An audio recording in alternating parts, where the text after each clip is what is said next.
Tilapia, পাঙ্গাস মাছ এগুলো কিন্তু খেতে একটা অন্যরকমই স্বাদ। যে যাই বলুক, আমার কাছে তো এই দুটো ভীষণই প্রিয়। আর দামেও কম, তাই তো সব দিক থেকে এই মাছগুলো অনেক বেশি মজার।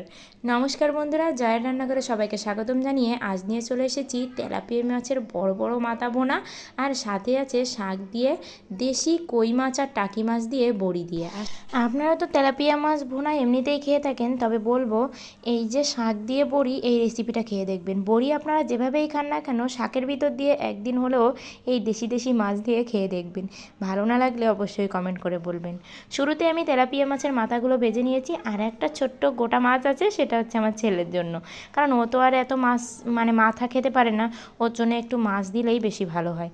শুরুতে আমি মাছগুলোকে ভেজে নিয়ে সেই তেলের ভিতরে পেঁয়াজ বাটা আর রসুন বাটা দিয়ে দিলাম। পেঁয়াজ রসুন বাটাটা একটুখানি ভেজে নিয়ে আমি এর ভিতরে দিয়ে দিলাম শুকনো লঙ্কা বাটা, আর সাথে দিয়ে দিলাম জিরা বাটা। শুকনো লঙ্কা বাটা আর জিরা বাটা দিয়ে আমি এটাকে বেশ কিছু সময় ভেজে নেব। আর রান্নার প্রসেস তো প্রায় সব একই, তবে আমরা তো একটু ভেজে খাই, অনেকেই আছেন যারা কিন্তু মাছগুলোকে ভেজে নেন না। আর না ভাজলে অত বেশি আমাদের কাছে ভালোও লাগে না, ওই যে খাওয়ার একটা অভ্যাস, সেটাই। এবার মশলাগুলোকে ভেজে নিয়ে আমি এর ভিতরে জল দিয়ে মশলাটাকে কষিয়ে নিলাম। তার উপর দিয়ে দিলাম পরিমাণ মতো লবণ, আর দিলাম পরিমাণ মতো হলুদ। লবণ হলুদ দিয়ে এটা কষতে কষতেই দেখুন তেলটা ছেড়ে দিয়েছে। তার ভিতরে আমি দিয়ে দিলাম টমেটো কুচি। টমেটো কুচিগুলো দিয়েই আমি এর ভিতরে দিয়ে দিলাম ভেজে রাখা মাছ। ভেজে রাখা মাছগুলো দিয়ে এবার আমি একটু কষিয়ে নেব। যেহেতু ভেজে রাখা মাছ, এগুলো কিন্তু সহজেই ভেঙে যাবে না, তাই তো আমি একটু সময় কষিয়ে নিয়ে এর ভিতরে দিয়ে দিলাম পরিমাণ মতো জল। জলটা দিয়ে এবার আমি এটাকে নেড়েচেড়ে রান্না করতে থাকবো যতক্ষণ না পর্যন্ত ঝোলটা শুকিয়ে আসে। আর এই যে দেখুন, রান্না করতে করতে অলরেডি কিন্তু আমার তরকারির ঝোলটা অনেক বেশি শুকিয়ে এসেছে।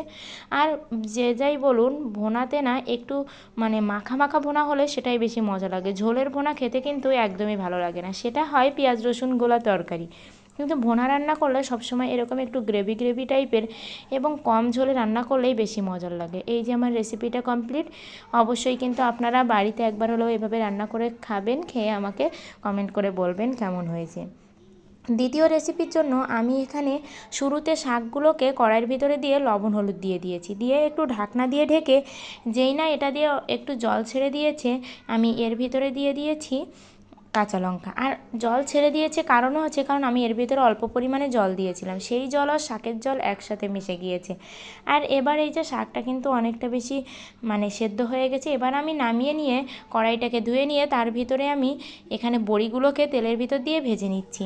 আর বড়ি ভেজে নিয়ে আমি এখানে দেশি কই মাছ আর টাকি মাছগুলোকে ভেজে নিলাম। মাছগুলোকে উঠিয়ে সেই তেলের ভিতরে আমি রসুন কুচি ফোড়নে দিলাম। রসুন কুচি ফোড়নে দিয়ে আমি এবার শাক মাছ সবগুলো এই তরকারির ভিতর ঢেলে দিলাম। আর বড়ি না, যখন আপনি শাকের ভিতরে দিবেন তখন আপনি গোটা বড়ি দিবেন না, এভাবে একটু বড়িগুলোকে থেতলে দিবেন, তাহলে খেতে বেশি মজা লাগবে। আর এবার আমি এটাকে নেড়েচেড়ে নামিয়ে নেব। আর এই শাক দিয়ে এই রেসিপি, এটাও কিন্তু মাখা মাখা করবেন, তাহলেই মজা লাগবে। দেখুন কালারটা যেমন এসেছে, এই শাক দিয়ে এতগুলো ভাত খাওয়া যায় বলে বোঝাতে পারবো না। যারা শাক খেতে পছন্দ করে না, তাদেরও এরকম রেসিপি দিলে একটু হলেও তারা ট্রাই করবে। আজকের ভিডিওটা এ পর্যন্ত। ভালো লাগলে লাইক কমেন্ট করে বন্ধু হয়ে পাশে থাকবে।